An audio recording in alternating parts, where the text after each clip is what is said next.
Social changes in Britain, 1910 to 2010. Setting the scene. All animals have a home, not just any old place, but a particular spot which is familiar and well known, where the animal feels safe and can have its young. The nest or den is a refuge from attack, somewhere to lie up and rest. Humans are equally drawn to such a place, which they defend, cherish, and consider their own. This place is called home.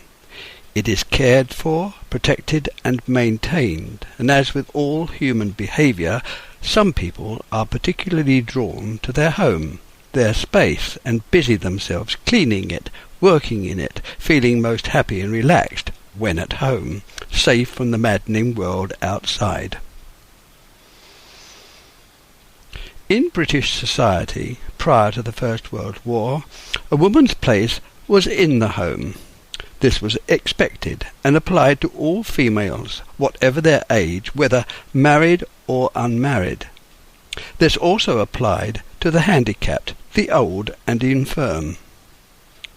Those women who could find domestic labour as a servant in another person's home did so, and this was done to relieve the financial burden of the parents. The home was not just associated with where one laid one head, or keeping safe or lowering the drawbridge to keep out the enemy, but with raising a family, feeding it, and nurturing the young.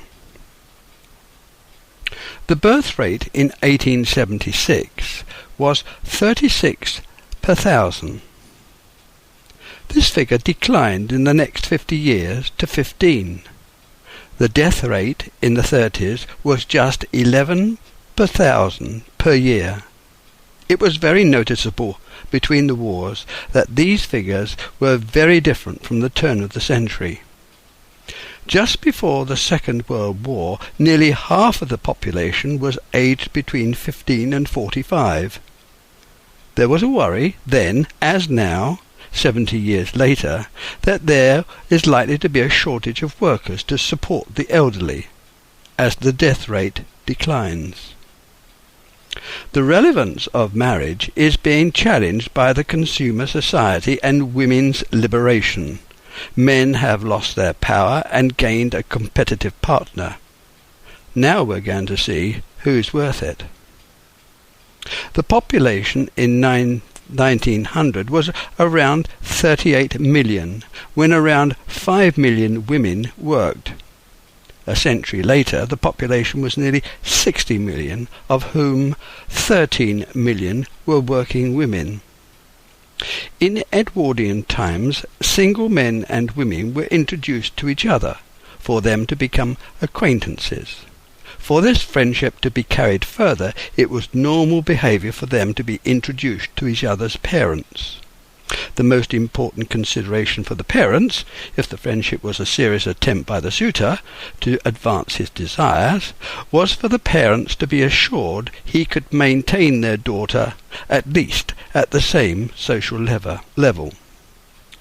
This courting etiquette continued up to World War I, and thereafter working-class young people took it upon themselves to decide for themselves. The middle and upper classes continued the previous courting behaviour, and by the 1920s, when land, farms, estates and large houses were split up and sold off, this form of social courtship gradually died out, even for the aristocracy. There have been over the years changes in the vows the couple make to each other when getting married. However, all religious and secular ceremonies uphold certain declarations. The one main being that they both promise to love each other forever. A Christian view would be that Christ died to save us all, which is the greatest form of love. I am equally sure that all religions and civil authorities would be based on a similar promise. From a social point of view, this creates stability, instills discipline, and helps maintain cultural moral standards.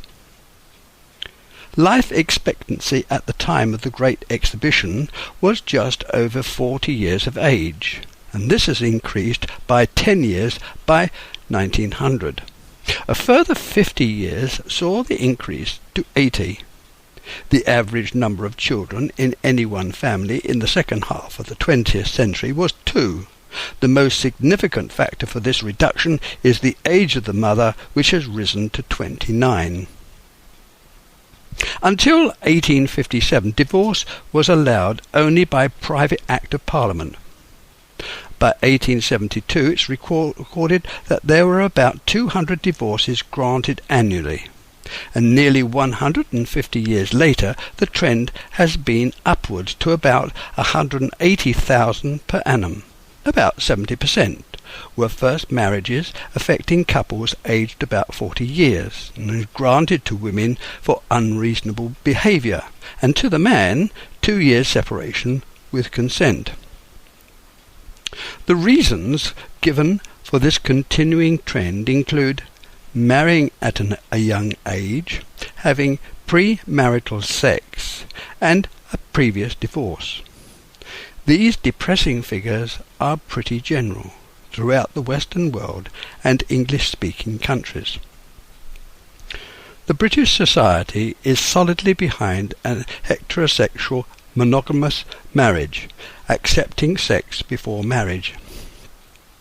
Living with one's partner is a growing trend, previously called a trial marriage, now increasingly referred to as cohabiting. Sexual behaviour, procreation and family life now part of the school's curriculum, and within the syllabus a reference to homosexuality.